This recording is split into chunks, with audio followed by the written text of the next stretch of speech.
pong alas 4:50. Magandang umaga po, ngayon po ay araw ng Martes at 31 ng Enero 2017. Sa ngalan po ni Kuya Daniel Razon, ako po si Jun Suriao. Ako naman si Angela Lagunzat. Narito na po ang mga humahataw na balita. Anti-illegal drug units ng PNP binuwag na. Paglilinis sa hanay ng pulisya, uunahing tututukan ayon kay PNP Chief Ronald De La Rosa. NBI asset na isinasangkot sa pagdukot kay G. Ju sumuko na. Police Superintendent Rafael Dumlao itinutulong mastermind sa Korean kidnap slay case. Malawakang tigil pasada kontra jeepney phase-out isasagawa sa susunod na linggo. Malalaking transport group hindi makikiisa sa kilos protesta. Pamilya ng binitay na OFW na si Jakatia Pawa pinagkalooban na ng tulong pinansyal ng pamahalaan. Iba pa ang balita, natanggap na ng pamilya ng binitay na OFW sa Kuwait ang karagdagang ayuda at tulong pinansyal mula sa pamahalaan. Narito ang hataw na balita ni Dante Amento. Binigyan na ng Overseas Workers Welfare Administration o OWA ng 220,000 pesos na financial assistance ang pamilya ng binitay na OFW sa Kuwait na si Jakatia Pawa. Bukod pa ito sa 20,000 pesos na unang ipinagkaloob sa pamilya Pawa isang araw matapos bitayin ang OFW sa Kuwait noong Enero 25 dahil sa kasong pagpatay sa anak ng kanyang amo. Si Lieutenant Colonel Gary Pawa ang tumanggap ng ayuda dahil siya na rin ang tumatayong guardian sa dalawang naiwanang anak ng kanyang kapatid. Bukod sa financial aid, ay tatanggap rin ng 38,000 pesos bawat taon ang dalawang anak ni Jakatia at full scholarship grant hanggang sa makatapos sila sa pag-aaral. Yung transportation and school supplies ng mga bata sa high school pa sila until they reach college. Sasagutin rin ng Department of Foreign Affairs at OWA ang gastusin sakaling gustuhin ng pamilya Pawa na dumalaw sa Kuwait para matunghayan ang libing sa labi ni Jakatia. Tinanong ko yung mga bata na gusto nila pumunta. Sabi niya, Uncle, gusto naman pumunta doon, gusto nila makita yung libing ng nanay na. Magbibigay rin ng financial assistance ang Philippine Recruitment Agency habang ang pabahay para sa mga anak ni Jakatia ay ine-refer na sa National Housing Authority. Dante Amento, UNTV News and Rescue, Zamboanga City. Isa na namang malawakang tigil pasada ang nakatakda sa February 6 upang tutulan ang plano ng pamahalaan na pag-phase out at modernisasyon sa mga jeepney sa bansa. Subalit nilinaw ng ilang malalaking transport groups, kabilang na ang Pasang Mazda, FEDUDAP, ACTO, ALTODAP at LTAP na hindi sila sasama sa nasabing tigil pasada. Walaan nilang batayan ang sinasabi ng grupong Stop and Go sa umunay drop order mula sa Department of Transportation kaugnay ng jeepney phase out. Walang basihan para sila ay magtigil pasada. Yung pinangahawakan nitong si Magno na department order na draft, yan po ay draft noong nakaraang administrasyon pa. Kami po ay naninindigang hindi kami makikiisa sa gagawing tigil pasada ng grupong ito. Nakasado umano sa nasabing order na inuobliga ang lahat ng mga jeepney operator na palitan ng mga bagong makina ang kanilang mga jeep na may edad 15 taon pataas. Hihingi na ng tulong ang Metropolitan Manila Development Authority o MMDA sa Armed Forces of the Philippines, Bureau of Fire Protection at ilang volunteer groups hinggil sa pagsasaayos ng trapiko sa Metro Manila. Narito ang hataw na balita ni Joe Anano. Aminado ang Metropolitan Manila Development Authority na kulang ang kanilang mga tauhan upang mapangasiwaan ang trapiko sa buong Metro Manila. Sa ngayon ay mayroon lamang 2,000 at 300 traffic enforcer ang MMDA na siyang nangunguna sa pagmamando ng trapiko sa iba't ibang bahagi ng Kalakhang, Maynila. Subalit ayon kay MMDA Officer in Charge at General Manager Tomas Orbos, nangangailangan pa ang ahensya ng mahigit sa 3,000 enforcers bilang karagdagang puwersa sa pagsasaayos ng trapiko. Kulang po talaga tayo That's why even yung pag-outsource po, iniisip din namin kasi kulang ho talaga ang ating enforcement. Not to mention, meron talagang mga kailangan turuan pa na maging mas matitino. Kaugnay nito, nakikipag-usap na ang MMDA sa Armed Forces of the Philippines, Bureau of Fire Protection at ilang volunteer groups upang makatulong ang mga ito sa pagpapaluwag sa daloy ng mga sasakyan. Yung pong mga Chinese Filipino volunteers, ang ine-expect po namin, they man number one, their areas, yung nasan yung mga negosyo and eskwela nila, and also to work with us on Fridays, Saturdays, and Sundays kung saan talaga mahina rin yung aming deployment. Sa kasalukuyan ay sumasailalim na sa traffic management seminar ng MMDA ang ilang volunteer groups, habang nasa 300 miyembro naman ng BFP ang nangakong makikipagtulungan sa MMDA. Kamakailan ay nagsimula na rin sumama sa clearing operation ang ilang personnel ng AFP. December 2016 na mag-umpisa ang recruitment ng MMDA at inaasahan na bago matapos ang first quarter ngayon 2017 ay maide-deploy na ang mga ito sa mga kalsada. Joan Nano, UNTV News and Rescue, Makati City. Magpapatupad ng oil price hike ang ilang kumpanya ng langis ngayong araw. Una nang nagtaas ng 25 sentimos sa halaga kada litro ng diesel ang kumpanyang Flying V.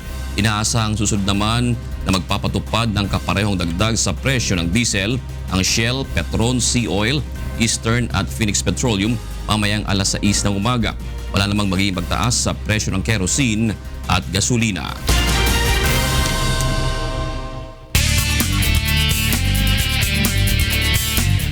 Apatapong pamilya ang nawala ng tahanan dahil sa sunog na sumiklab sa isang residential area sa Navotas kagabi. 4 na inmates naman nagtangkang tumakas mula sa katabing city jail sa kasagsagan ng sunog. May report si Maki Libradilla live. Maki, go ahead. Yes, Angela, nawala ng tirahan ng nasa 4 na pamilya matapos masunog ang isang residential area sa Barangay Sipak dito sa Navotas City kagabi.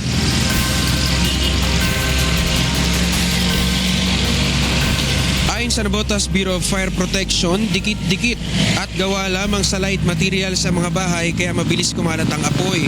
Sa lakas ng apoy, umabot sa ika-5 alarma ang sunog. Kanya-kanya namang ligtas ang mga residente ng kanilang mga gamit, subalit si Aling Agnes halos manlumo sa sinapit nilang pamilya. Wala silang naisalba ni isang gamit maliban sa mga suot nilang damit. Umaapila ng tulong ang mga nasunugang residente para makapagsimula silang muli sa buhay. Munti ka namang madamay sa sunog ang Navotas City Jail na katabi lamang ng naturang residential area. Subalit sa kasigsagan ng sunog, sinamantala naman ang ilang inmates na tumakas. Ayon kay Jail Senior Inspector Joey Hinesera, 4 na inmates ang nagtangkang tumakas subalit napigil ito ng jail guards. Anya maaaring madagdagan ang parusa ng mga naturang preso dahil sa tangkang pagtakas. Sa ngayon naman ay inaalam pa rin ng BFP kung ano ang pinagmulan ng apoy. Yung mga latest, balik sa iyo, Angela. Maraming salamat sa iyo, Maki Libradilla. Samantala, narito naman ang mga balita sa labas ng bansa na ihahatid sa atin ni Monica Veralio. Monica, good morning. Hi, Angel. Good morning. Here are the news from different parts of the globe. Starbucks Corporation Chief Executive Officer Howard Schultz says the company is planning to hire 10,000 refugees over 5 years in 75 countries. The announcement has come 2 days after U.S. President Donald Trump's executive order banning refugees from certain countries. Schultz assures employees that the company will do everything possible to support the affected workers.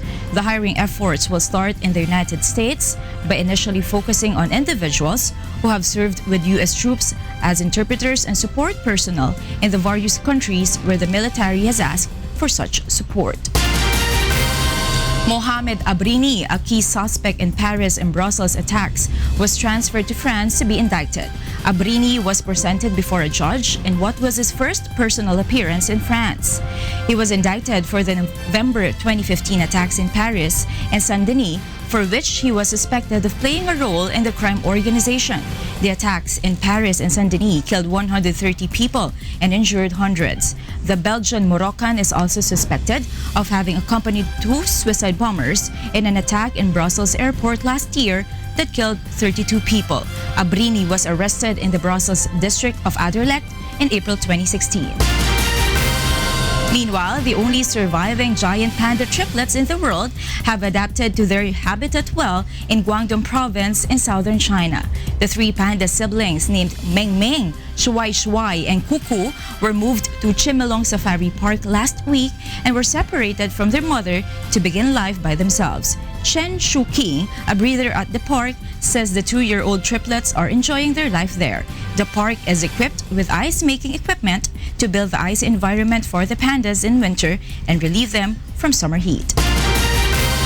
And those are the latest news from around the world this morning. Back to you, Angel. Thank you, Monica. Samantala, ready na po ang ating mga kasama sa untahan sa Radyo La Verdad 1350 with Attorney G, Beth at Jocas. Good morning. Good morning and viva la France. Liberty, equality, equality. Basta Beth, ano ba yung French mo? Ay, wag yun. Ayaw mo? Secret lang, we. Mamaya na lang. Patikim Ano ba ka good morning kanin sa na luto mo. Alam niyo yun? Patikim ka kanin luto mo. Patikim ng kakanin na luto mo, Angel. Oo nga, pero tayo nagpapasalamat din. congratulations, oh. At congratulations sa Pilipinas. Yes. Sa pag-uhos at sana itong mga ito'y makaalis sa ating bansa ng matiwasay. Hanggang siyempre kinakailangan hanggang sa kauli-hulihang kandidata ay matiwasay na Ligtas. makaliligtas. Mag-host din kami ni Prof. George next year. Nang. Pala rin. Ang Miss Universe, nungalay niyo. Talaga? Sinuwerte kami. Pero kita nyo talaga napaka-successful. Congratulations din sa Philippine National Police. Yes. Sa NCRPO. Oo. Sa lahat na nag-cover na media. Sina Rina Villamor Camara. Pagod na At ang pagod. lahat ng staff natin, lahat ng mga cameramen natin. Congratulations. Napakaganda. At napakaswerte nila. Sige, Kuya Jun, Angel, mamaya mag-usapan ulit tayo, ha? Narito mga dapat abangan sa ikalawang paghataw ng mga balita. Anti-illegal drug units ng PNP binuwag na. Paglilinis sa hanay ng pulisya, uunahing tutukan ayon kay PNP Chief Ronald De La Rosa. NBI asset na isinasangkot sa pagdukot kay G.E. Ju sumuko na. Police Superintendent Rafael Dumlao itinurong mastermind sa Korean kidnap slay case.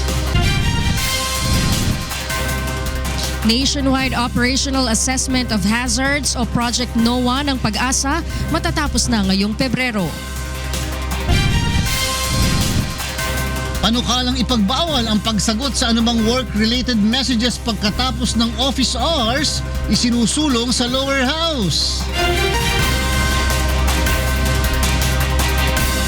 Tinulungan ng UNTV News and Rescue Team ang isang motorcycle rider na sugatan matapos na makabanggaan ang isang pampasaherong van sa San Bartolome sa Quezon City kaninang madaling araw. May report si Asher Kadapan live. Asher, good morning.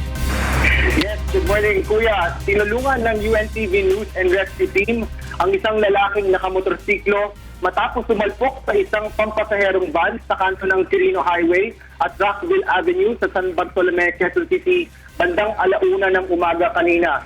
Kinilala ang lalaking sakay ng motorsiklo na may plakang 6288QX na si Ryan Bulalakaw, 33 years old. Ayon sa driver ng van na may plakang UVG 624 na si Arcadio Alarin, 58 years old, mula sa Quirino Highway ay papaliko umano ito sa kanto ng Rockville Avenue nang biglang bumangga ang motorsiklo na ayon sa kanya ay mabilis ang takbo. Kuya, walang ibang nasugatan sa insidente maliban sa lalaking sakay ng motorsiklo na nagtamo ng mga galos sa iba't ibang bahagi ng katawan at posibleng bali sa kamay at magkabilang binti. Agad naman itong nilapatan ng paunang lunas ng UNTV News and Rescue Team at dinala sa ospital upang mabigyan ng kaukulang atensyong medikal. Balik kayo, Kuya. Maraming salamat, Asher Kadapan mula sa Quezon City. Binuwag na ng pamunuan ng pambansang pulisya ang PNP Anti-Illegal Drugs Group o AIDG at iba pang Anti-Illegal Drugs Unit sa buong bansa matapos sa masangkot ang ilang tauhan nito sa G.E. Ju kidnap slay case. Maging ang operasyon ng Oplan Double Barrel at Project Tukhang ay ipinatigil din ni General Ronald Bato de la Rosa dahil sa mga report na ginagamit din sa operasyon ng ilang tiwaling pulis. Narito ang hataw na balita ni Lea Ilagan. I am already tired. I am very much ashamed. I am very much embarrassed. I am very much disappointed. I ran out of reason for my continued stay as your Chief PNP. Muling nagsumitik ng resignation letter kay Pangulong Rodrigo Duterte si PNP Chief Police Director General Ronald Bato de la Rosa upang isalba ang imahe ng PNP. Subalit hindi ito tinanggap ng Pangulo at sa halip ay inutusan si PNP Chief na buwagin ang lahat ng Anti-Illegal Drugs Unit ng PNP mula station level hanggang sa Anti-Illegal Drugs Group sa National Headquarters na siyang nakatutok sa mga high-value targets. No more anti-drug operation. We have to focus our efforts towards internal cleansing. That is why, starting today, I have dissolved the Anti-Illegal Drugs Group. All anti-drug units from the national to the police station level. Kabilang sa mga accomplishment ng grupo ang operasyon sa Claveria, Cagayan, floating shabu laboratory sa Subic, pagkakahuli sa drug supplier ng mga artista sa San Pedro, Laguna at ang pagpapauwi kay Kerwin Espinosa. Bagamat malungkot ay tanggap at iginagalang naman ni AIDG Director Police Senior Superintendent Albert Ferro ang desisyon ng Pangulo at ni Chief PNP. The order of our Commander-in-Chief and we will support the Chief PNP. Everything is possible, so the President knows how to handle our country, so we'll follow him. Sa ngayon, aniya, ay nagsasagawa na sila ng inventory sa mga gamit at kasong hawak nila at pinaghahandaan na nila ang pagpa-file ng urgent motion sa korte para sa issuean ng commitment order sa hawak nilang 7 detainees. Nang hihinayang din aniya si General Bato sa nakamit nilang 70% na tagumpay laban sa ipinagbabawal na gamot sa pamamagitan ng kanilang Oplan Double Barrel at Project Tukhang. Subalit, mas mahalaga aniya na linisin muna ang kanilang hanay mula sa mga tiwaling pulis. Sa ngayon ay ipinapaubaya muna ng PNP sa Philippine Drug Enforcement Agency o PDEA ang mga operasyon laban sa iligal na droga. Subalit nilinaw nitong tuloy ang kanilang anti-criminality campaign. Ang nasa 350 namang tauhan ng AIDG na may magandang record ay ina-account na ng Directorate for Personal Records and Management at pinagsisignify kung saang unit nais na mapunta. Leia Ilagan, UNTV News and Rescue, Camp Crame. Mahigpit namang tututukan ng Philippine National Police ang internal cleansing o paglilinis sa kanilang hanay matapos na buwagin ang lahat ng PNP Anti-Illegal Drugs Unit. Narito ang hataw na balita ni Grace Casen. Wala nang disiplina. Puro pa kademonyohan ang nasa utak. Ilan sa inyo dito ang may utak na Santa Isabel? Alam ko marami pa. Ilan sa inyo dito may utak na Dumlao? Alam ko marami pa. Hindi napigilan ni Philippine National Police Chief Ronald De La Rosa na ilabas ang kanyang sama ng loob sa kahiyang idinulot sa institusyon ng pagkakasangkot ng grupo ni SPO3 Ricky Santa Isabel sa kasong pagdukot at pagpatay sa Korean businessman na si Ji Ik-ju. Sa kanyang pagharap sa mga pulis, ipinahayag ni Chief PNP De La Rosa ang planong pagbuo ng Counterintelligence Task Force para tutukan ang mga pulis na miyembro ng mga sindikato. Masusing pinipili ni Chief PNP ang mangunguna sa grupong ito upang tiyak na hindi mahaluan ng pulis kalawags. Kaya kayong mga sindikatong pulis, tingnan niyo din ngayon. Lumaban kayo para kayo mamamatay. Papatayin kayo nitong Counterintelligence Task Force. Tinutukoy na rin ngayon ng PNP ang mga pulis na dati nang sangkot sa kaso ngunit nakabalik pa rin sa serbisyo. Do you think itong mga Santa Isabel na ito, itong mga Dumlao na ito, nag-start ng kanilang kalukuhan sa heinous crime kaagad? No! It started from a very simple beginning, a very simple infraction. Pero pinabayaan ng kanilang mga opisyal, lumaki ang ulo, na sila na lang husto sa pera. Direktibaan niya ni Pangulong Rodrigo Duterte na ipatapon sa malalayong lugar ang mga pulis na ito. Pulled upper na pulis. Ngayon na-reinstate, nakabalik, andyan na. At nagbagong buhay na siya. Hindi na siya nang-hold up. Ha? Sana, no? Hindi na nang-hold up. Sabi ni Presidente, we need to beef up our presence doon sa Basilan, Hulo, Tawi-Tawi area. Kailangan natin ang trupa doon. Humingi naman ang paumanhin si General De La Rosa sa mga matitinong pulis na nadadamay sa masasamang gawain ng ilan sa kanilang kabaro. Target ni Chief PNP na malinis ang hanay ng pambansang pulisya sa nalalabing-labing isang buwan niya sa pwesto. From now on, you expect me to be ruthless, to be unforgiving to those scalawags in uniform. Grace Casin, UNTV News and Rescue, Camp Crame.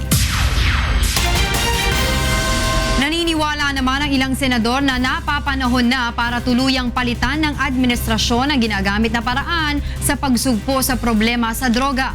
Narito ang hataw na balita ni Joyce Balancio. Dapat tuluyan ng itigil ng Duterte administration ang Oplan Tokhang bilang paraan ng panglaban sa mga hinihinalang drug personalities. Ayon kay Senator Panfilo Lacson, ang chairperson ng Senate Committee on Public Order and Dangerous Drugs, hindi naman talaga epektibo ang Oplan Tokhang kung gagamitin sa buong bansa.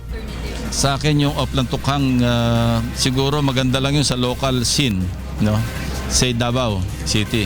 Pero on a national scale, I don't think it will succeed, no, dahil nag-i-infringe na talaga sa human rights and illegal search, ano. Para naman kay Senator Laila De Lima, naaabuso lang ng ilang pulis ang kanilang kapangyarihan sa pagpapatupad na naturang kampanya. Suspension. There's something wrong with the methods. Kasi nga shortcuts ang methods eh. Kaya nga it brings more problems, graver problems, because that's being taken advantage of by the scalawags na committing other equally heinous or heinous crimes as EJKs. Binigyan din naman ni Senator Risa Hontiveros na dapat baguhin na ng pamahalaan ang paraan ng pagsugpo sa drug problem at tignan ang drug addiction bilang isang mental health problem. Mas maiging alang-alang sa mga tao at alang-alang talaga sa mga drug dependents, kung yun talaga ang concern nila, ay magbukas sa mas public health approach. Samantala, kasunod ng pagbuwag sa Anti-Illegal Drugs Group ng PNP, ay sinuspindi na rin ng Senado ang nakatakdang pagdinig sa Huwebes kaugnay ng issue ng Tokhang for ransom. Hintayin na muna natin yung sa PNP. After all, pinupursa naman natin in aid of legislation. At the same time, gusto rin nating malaman by way of oversight kasi kasama sa function.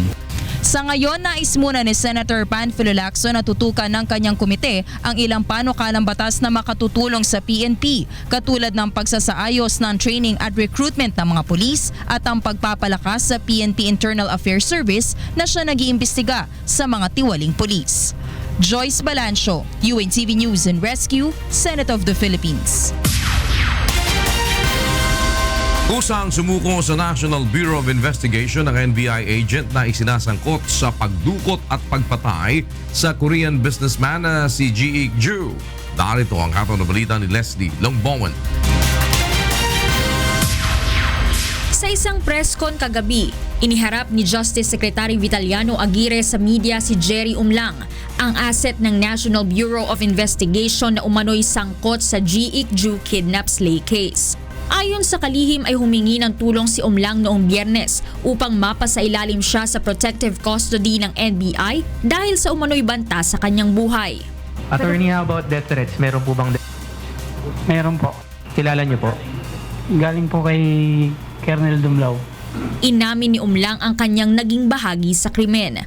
Kwento nito, 2 linggo umano siyang nagmanman sa biktima bago mangyari ang pagdukot noong Oktubre. Ayon pa kay Umlang, si SPO3 Ricky Santa Isabel ang nag-recruit sa kanya sa trabaho. Idiniin din ito si PNP AIDG Team Leader Superintendent Rafael Dumlao bilang utak ng pagdukot. Yun po, ako po yung alias Jerry na nakita niyo sa yung nag-withdraw po ng ATM. Kasama po ako doon sa sa pagguha sa Pampanga. Sino yung mastermind? Si Colonel Dumlao. Nilino naman ni Secretary Aguirre na si Umlang ay isa lamang striker o utusan ng maliliit na transaksyon sa NBI simula pa noong 2007. He is not even appointed or named in any capacity. Hindi po siya even a confidential agent or confidential informant, hindi po siya. Ang pagkaalam po namin, sa pagtatanong ko po sa kanya ay siya ay isang parang nag-i-standby lamang dito. Samantala, ipinag-utos naman ni NBI Director Dante Gueran ang investigasyon kay Attorney Darwin Leasing, ang supervising agent ng NBI-NCR. Itinatanggi ni Leasing na may kinalaman siya sa krimen at sinabing hindi siya ang amo ni Umlang at lalong hindi siya driver nito. Leslie Longbowen, UNTV News and Rescue, Philippines. Handang isiwalat ni Superintendent Rafael Dumlao ang kanyang nalalaman hinggil sa pagkamatay ng Koreanong si Ji Ik-ju. Si Dumlao ay kasalukuyang under restrictive custody sa Headquarters Support Service sa Camp Crame. Ayon kay PNP Chief Ronald De La Rosa, may matataas pang opisyal ng National Bureau of Investigation na may kinalaman sa krimen. Narito ang pahayag ni PNP Chief Ronald Bato De La Rosa. He is willing to tell all, to give the whole picture of the story according to his version. Kaya nga, titingnan ng investigador yan kung nagsasabi siya ng totoo. Sinasabi niya lahat. And today, he is expected to be giving his affidavit. Sa ngayon, 4 mula sa PNP ang involved sa kaso at ito ay sina Dumlao, SPO3 Ricky Santa Isabel, SPO4 Roy Villegas at isang alias pulis. Habang sa NBI naman ay dawit sa kaso sina alias Jerry, 2 civilian agent at isang mataas na opisyal. Bumisita kay Pangulong Rodrigo Duterte ang byuda ng South Korean businessman na biktima ng kidnap slay case sa Malacanang kahapon. Kasama ni Mrs. Choi Kyung-jin, ang South Korean ambassador to the Philippines. Ayon kay Presidential Spokesperson Ernesto Abella, ipinangako ni Pangulong Duterte kay Mrs. Choi Kyung-jin ang agarang paggawad ng hustisya sa pagkakapaslang ng kanyang mister at seguridad para sa kanyang pamilya. Una nang ipinahayag ni Pangulong Duterte na tiyak na papanagutin ang mga tiwaling pulis na nasa likod ng naturang krimen. Nagbigay na rin ng ultimatum at nagpatong ng pabuya sa ulo ng iba pang sangkot sa krimen ang Pangulo para sa agarang ikadarakip ng mga ito. Matatapos na sa Pebrero ang termino ng Project NOAA na inilunsad sa panahon ng Administrasyong Aquino. Tiniyak naman ng Department of Science and Technology na bibigyan nila ng puwang sa pag-asa ang Filipino scientists na maaaring maapektuhan ng pagtatapos ng proyekto. Narito ang hatong na balita ni Ray Pilayo. Hindi na magkakaroon ng extension ang termino ng Project NOAA o Nationwide Operational Assessment of Hazards. Ayon kay DOST Secretary Fortunato de la Peña, natapos at nagawa na ng Project NOAA ang mandato nito at hindi na ito kailangang palawigin. Ang Project NOAA ay inilunsad noong 2012 sa ilalim ng administrasyon ni dating Pangulong Noynoy Aquino. Ito ang gumagawa ng mga modelo na nakatutulong sa pagbibigay ng babala sa publiko lalo na kapag may paparating na kalamidad. Hanggang 2015 lamang sana ang proyekto, subalit na-extend ito hanggang sa Pebrero 28, 2017. Mahirap lang kasi we do not want research projects to be going on forever because they are projects. So kung merong bago, kasi na-deliver mo na yung pinangako mo with good results, move on kung meron kang bagong project. Hindi na NOAA siguro yon. Ayon kay Project NOAA Executive Director Mahar Lagmay, marami pang maaaring gawin ng Project NOAA na makatutulong sa publiko. Inaalala rin niya ngayon ay ang mga siyentipikong maaaring mawala kasabay ng termino ng Project NOAA. Ngunit sagot ng DOST, maaaring mag-apply sa pag-asa ang mga scientist at empleyadong nagtatrabaho sa Project NOAA. Wala rin umanong dapat ipangamba ang publiko dahil ipapasa sa pag-asa ang operational aspect ng proyekto. Kaya nga in-approve ang pag-asa modernization para ma-implement lahat yung upgrading ng equipment, upgrading ng mga modeling approaches, and hindi lang naman itong Project NOAA ang source ng technology ng pag-asa. We have the full backing of the World Meteorological Organization. Ray Pilayo, UNTV News and Rescue, Taguig City. Isinusulong ngayon sa mababang kapulungan ng Kongreso ang panukalang batas na tuluyang magbabawal sa mga empleyado na sumagot sa work-related messages pagkatapos ng office hours. Naritong hato na balita ni Nel Maribuhok. Isang bagong polisiya sa pagtatrabaho sa mga kumpanya at opisina sa bansa ang isinusulong ngayon sa mababang kapulungan ng Kongreso.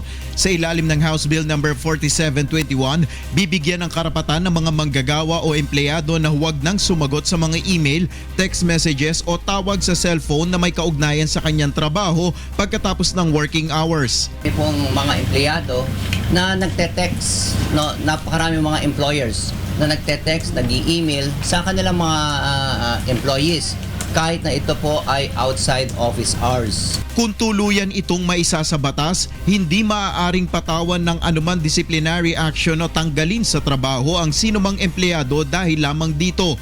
Layo ng naturang panukalang batas na mabawasan ang anumang pressure o stress ng mga manggagawa na dapat sana ay nakakapagpahinga na pagka-uwi sa kanilang mga tahanan. Time with their families. At nakikita naman po natin during the 8 to 5, burnout na po sila. So kung sila po ay mapipilitan pa magtrabaho after 5 o'clock, ito ay malaking permiso na sa mga employees po natin. Makakatulong rin anya ito sa mga employer upang mas maging produktibo ang kanilang mga tauhan o empleyado at maiwasan ang anumang pagliban sa trabaho o sick leave. Sa kasalukuyan ay nakabinbin pa ang panukalang batas para sa masusing pagtalakay ng House Committee on Labor and Employment.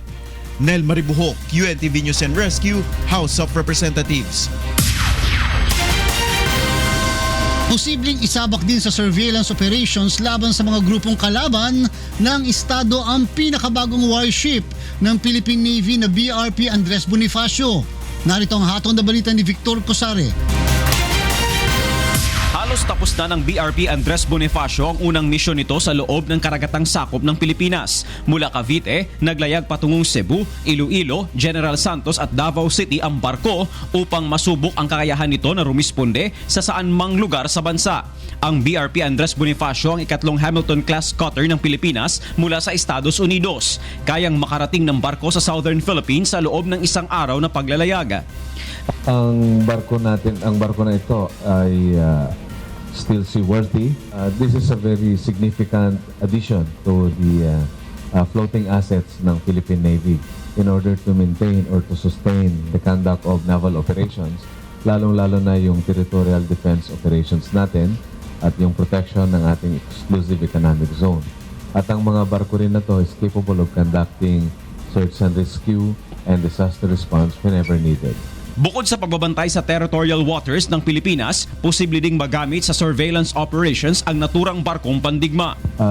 Soon, mayroong i-assign dito na isang helicopter ng Navy which will be fitted with surveillance cameras. At yun yung isang magiging contribution siguro ng ganitong barko. But its deployment and employment will be dependent on the requirement of the operational area, tulad ng Naval Forces Western Mindanao. Mula Davao City, sunod na pupuntahan ng barko ang Iligan City bago bumalik ng Cavite upang mabihisan bilang isang barkong pandigma. Bukod sa 3 cutter na galing sa US Coast Guard, 2 bagong frigate din ang bibilhin ng Pilipinas upang mapalakas pa ang kakayahan ng hukbong dagat. Kasabay din ng pag-iikot ng BRP Andres Bonifacio ang paghikayat sa publiko na sumali sa Philippine Navy lalo't mangangailangan sila ng dagdag na tauhan kapag dumating na ang mga bagong sasakyang pandagat. Victor Cosare, UNTV News and Rescue, Davao City. Hindi papayagan ng Department of Education ang panukala ng Department of Health na pamimigay ng condom sa mga senior high school student. Ayon kay DepEd Secretary Leonor Briones, nagkausap na sila ni Health Secretary Pauline Gina Ubial at naipaabot na ang kanilang desisyon. Paliwanag ng kalihim, menor de edad pa ang mga estudyante at kinakailangan ng pahintulot ng magulang sa issue. Ipinanukala ng DOH ang nasabing hakbang upang mapigilan ang pagtaas ng kaso ng Human Immunodeficiency Virus o HIV sa mga kabataan. Para naman sa mga balita sa labas ng bansa, narito si Monica Veralio. Monica, go ahead. Thank you again, Angel. Here are the news from different parts of the world. Italian police have broken up a people smuggling ring that was moving migrants in packed vans across the border into France for up to 1,000 euros each. After a 2-year investigation that documented 62 separate incidents of smuggling, the police have issued more than 30 arrest warrants for people trafficking. Those arrested are mostly non-Italians who lived in the country legally, while the victims are mostly Syrians. Severe flooding due to heavy rain continues to ravage some parts of Peru. In the southern region of Arequipa, the Andamayo River has overflowed, trapping some residents. Flooding and mudslides are also affecting parts of the capital, Lima. Rescue police and firefighters have been called out to help the victims. Rains are expected to continue, bringing more overflowing rivers and mudslides. In other news, over 4,000 Revolutionary Armed Forces of Colombia or FARC rebels began to travel to more than 24 rural camps scattered around the country. The remainder of an estimated 6,000 to 7,000 FARC fighters are already at or near the demobilization sites where UN personnel are responsible for collecting weapons from the guerrillas. The UN, government, and rebels work together to build infrastructure at the camps, including housing, medical facilities, and sanitation. The group's demobilization is part of a deal to end more than 50 years of war in the Andean nation. And those are the latest news from around the world at this hour. Back to Angel. Thank you, Monica. Para sa mga karagdagang balita, bumisita lamang sa aming website na untvweb.com. At narito naman ang mga balitang dapat abangan sa ikatlong paghataw ng mga balita. 5 malalaking transport group tiniyak na hindi sasama sa nakatakdang tigil pasada sa susunod na linggo.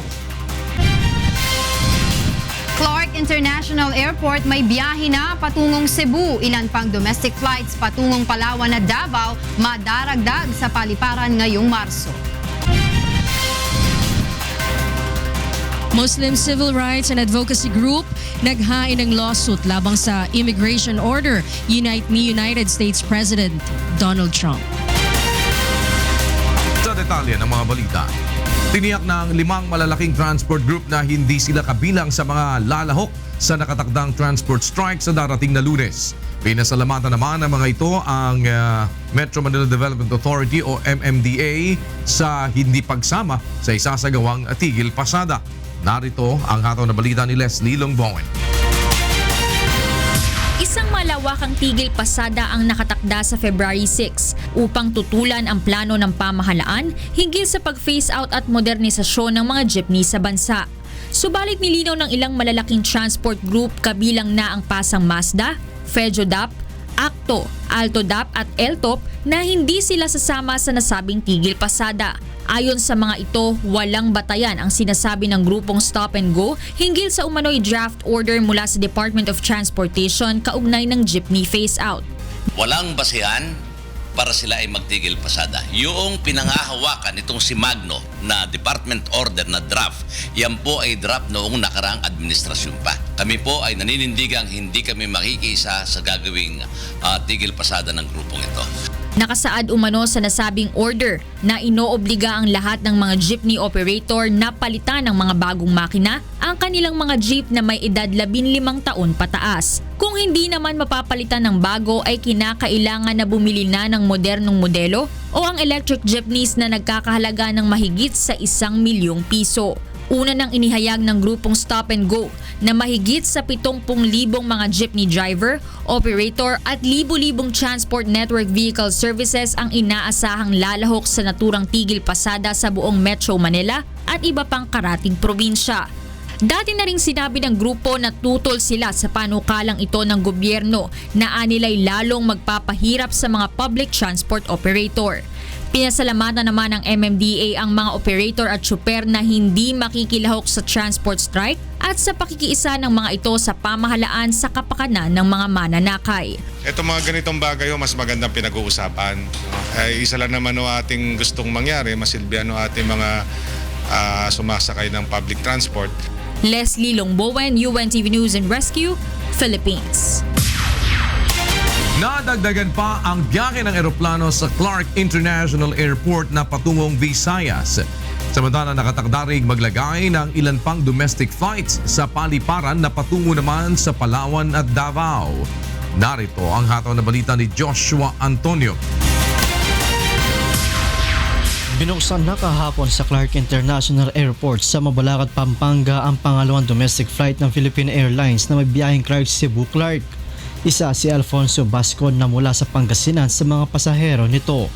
Ayon kay Mang Alfonso, pinili niyang dito sumakay ng eroplano dahil mas madaling puntahan ng mga tulad niyang taga Central Luzon. Hindi na niya kakailangan ng bumiyahe ng mahigit 5 oras patungo Ninoy Aquino International Airport dahil nasa 3 oras lamang ang layo ng Clark International Airport sa kanilang lalawigan. Okay, and this is the closest na papuntang Cebu. Of course, mas maluwag dito kaysa nung dumating kami sa MIA. Congested ang MIA. It's about time na mayroon silang ganitong facility. Bukod sa mga kababayan natin, may ilan din turista na mas piniling dito na rin sumakay ng eroplano sa halip na sa NAIA. I think it's better here. I prefer this place. Naniniwala ang pamunuan ng Clark International Airport Corporation na makatutulong ng malaki sa mga pasahero ang pagkakaroon ng domestic at international flights sa naturang paliparan. Partikular na sa mga manggagaling na Central at Northern Luzon na hindi nakakailangan gumastos ng malaki sa pamasahe o gasolina at makakaiwas pa sa matinding trapiko sa Metro Manila. Ang malaki hong advantage at kagandahan ng paglipad ng Philippine Airlines dito sa Clark, nadadala po namin ang serbisyo at convenience ng paglipat po ng Philippine Airlines, the heart of the Filipino dito sa Clark, sa ating mga kababayan po dito sa Central and Northern Luzon. Unang nagkaroon ng domestic flight sa Clark Airport noong nakarang Disyembre na may biyahe patungong Katiklan. Sa ngayon ay ito na ang pangalawang domestic flight ng Philippine Airlines dito sa Clark International Airport. At sa darating na Miyerkules naman ay nasa magsisimula na rin ang biyahe mula Clark patungong Davao. Samantala, mag-uumpisa na rin sa buwan ng Marso ang biyahe papuntang Puerto Princesa, Palawan at Buzuanga. Joshua Antonio, UNTV News and Rescue, Pampanga. Nakararanas pa rin ng malalakas sa pagulan ang Cagayan de Oro City. Kaya naman pinapayuhan ng mga residente rito na manatiling nakaalerto sa pagkakaroong muli ng malawakang pagbaha. Narito ang hataw na balita ni Weng Fernandez. Pinag-iingat ng lokal na pamahalaan ng Cagayan de Oro City ang publiko dahil sa madalas sa pag-ulan sa lugar nitong mga nakalipas na araw.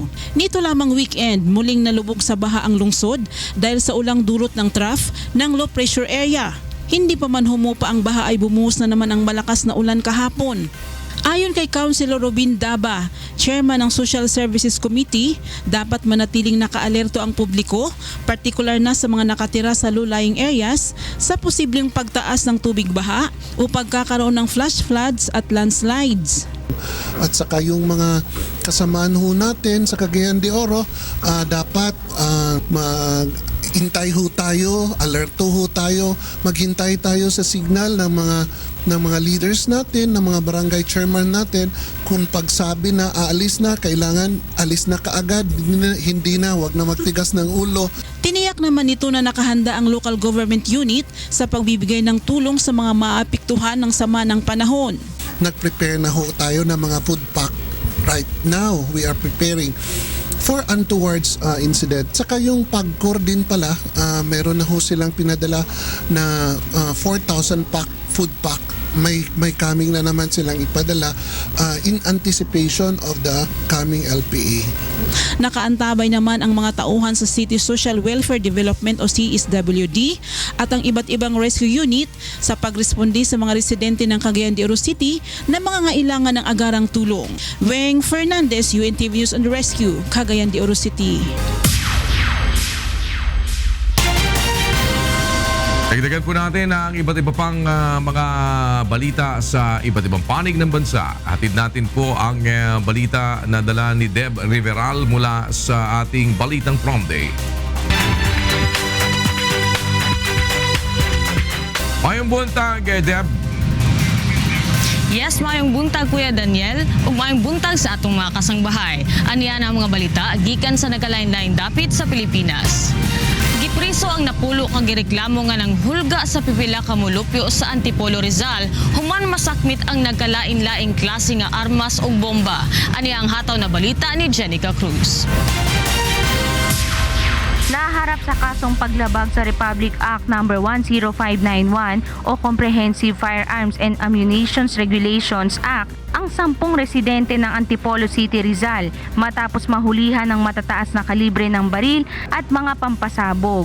Naaresto ang 10 suspect noong Sabado ng madaling araw matapos halughugin ang kanilang mga tirahan sa bisa ng search warrant mula sa Branch 29-32 ng 4th Judicial Region ng Rizal. Na-recover sa mga suspect ang iba't ibang baril, mga itak at samurai, granada at 20 piraso ng molotov o improvised explosives. Nagugat ang pagkakaaresto sa mga suspect mula sa reklamo ng pananakot sa ilang residente. So, na-serve po natin yung search warrant base din po kasi sa mga reports na may mga baril nga daw itong mga tao dito na nakikitaan at nananakot sila sa mga tao rin na nasa mga neighborhood. Kahapon ay sumailalim na sa inquest proceedings ang mga suspect na ang ilan ay nagpakilalang security guard bagamat wala namang naipakitang mga lisensya. Jenica Cruz, UNTV News and Rescue, Antipolo City. Anaa sa 5 kagatusan nga pulis sa Calabarzon Region ang nahatagan og promotion para mapulihan ang mga bakante nga pwesto sa mga niretirong pulis sa rehiyon. Ani ang hataw na balita ni Sherwin Kulubong. Tumaas ang ranggo ng 472 pulis sa Cavite, Laguna, Batangas, Rizal at Quezon matapos pumasa sa promotion board ng PNP Calabarzon. Bukod sa mga opisyal ng PNP sa rehiyon, kasama rin ang DILG, ang National Police Commission o NAPOLCOM at Peace and Order Council sa mga pumili ng mga ipopromote na mga kawani ng Philippine National Police. Ayon kay Calabarzon, PIO Chief Police Superintendent Chita Del Gawiran, pupunan ng mga promoted na pulis sa mga nabakanting posisyon ng mga nagretirong pulis sa rehiyon. May mga nag-retire tayo ng mga personnel, so nagkaroon tayo ng quota, nagpa-promote tayo last SEM. So attrition yung tinatawag na ating attrition. Ito yung base doon sa mga dami ng mga nagre-retire na ating pulis. So para i-fill up yung mga posisyon na yun. Pinakamataas na ranggo na ipinagkaloob ng promotion board ay ang police superintendent. Kalakip ng pagtaas ng ranggo ay ang karagdagang benepisyo tulad ng sweldo. Pag nadagdagan yung ating ranggo, ibig sabihin mas madadagdagan din yung ating responsibilities. Dapat alagaan natin yung bagong rank na ibinigay sa atin, na ipinagkaloob sa atin. Hinihikayat ng PNP Calabarzon ang mga bagong promoted na mga pulis na lalo pang magsanay upang maging akma sa mga bago nilang ranggo. Sherwin Kulubong, UNTV News and Rescue, Laguna. Mas palapdan pa sa gobyerno ang pagpakailap og impormasyon hangtod sa community levels para malikayan ang mga katalagman nga posibleng dalon sa dautan nga panahon. Ani ang hataw na balita ni Eileen Taclon. Gikumpirma sa Office of Civil Defense nga napulo na ang patay ug tulo ang naangol tungod sa nasinati nga mga pagbaha ug pila ka adlaw nga pag-ulan sa Region 11. Unom sa mga nakabsan og kinabuhi, mga bata, samtang padayon nga nagpabilin sa ospital ang tulo sa mga samaran. Apan sumala pa sa OCD, nalikayan ta na ang pagkamatay ug pagkaangol sa pipila ka tawo kung gituman lang sa katawhan ang tambag sa gobyerno nga mobakwit na ngadto sa mga evacuation centers. We need more mas intensive na information operations sa ground na hantod sa barangay level sitio mapaabot gid sa ila ang ating warnings. So ibig sabihin mas bababa pa tayo, no? Dapat i-swoop down natin yung ating information dissemination hanggang sa pinakalas na individual doon sa baba, sa city or sa community level. Sumala pa kang Sirunay, kapin 80% sa ilang ahensya ang nakaandam para sa disaster preparedness operations. Dako usab og naitabang ang media sa pagpakalap og impormasyon sa mga katawhan. Gilauman usab sa direktor nga madayon ang text blasting project diin makadawat og mga early warning messages ang katawhan. Yes, ma'am. Actually, ang ginawa namin parang top-down passion. Galing sa taas, probinsya, municipality, sa baba, yung ating mga responders, yan sila po mag-training po sa baba. Panawagan usab ni Director Sirunay sa katawhan nga mamahimong self-committed ug mutuman sa mga pahimangno sa gobyerno, ilabi na sa mga panahon nga gikinahanglan nga mobakwit ang mga tao gikan sa mga apektado nga lugar aron malikayan ang mga peligro nga ilang posibleng madangatan. Ay maabot og warning na maabot sa ilang lugar, magtuman lang tanong yung dapat committed ta kay para man sa atong seguridad sa tanan na mo yung tag-evacuation center mutuman ta maiwasan ang ating Aileen Taclob, UNTV News and Rescue, Davao City. Og kana ang mga balitang atong gitutukan gawas sa kauluhan. Gikan dinhi sa Cebu City, balik din ha sa inyo kuya. Dagang salamat Deb Riveral live mula sa Cebu City. At para naman sa mga balita sa labas ng bansa, kasama natin si Angela Logunzal. Yes, Angel. Thank you, Monica. And for News Abroad. Muslim leaders have filed a broad lawsuit in Virginia against President Donald Trump's immigration ban on travelers from 7 predominantly Muslim countries. Council on American Islamic Relations, a Muslim civil rights and advocacy group, calls the move an unprecedented edict that the U.S. government prefers one religion over another. Among other things, the lawsuit alleges that the so-called Muslim ban initiates the mass expulsion of immigrant and non-immigrant Muslims lawfully residing in the United States. This is by denying them the ability to renew their lawful status based solely on their religious beliefs. Trump signed an executive order on Friday which suspended the entry of travelers from Iran, Iraq, Libya, Somalia, Sudan, Syria, and Yemen for at least 90 days. In other news, an Argentine prosecutor has asked a judge to jail local executives of ride-hailing company Uber Technologies Incorporated. In April of last year, a Buenos Aires court ruled that the company was not allowed to operate in the country. According to a statement posted on the city's prosecutor's website, Uber executives never ceased in their infringements and have continued to completely ignore judicial orders, continuing the illegal activity. Local judge Maria Fernanda Botana has already ordered the company's mobile application be shut down countrywide.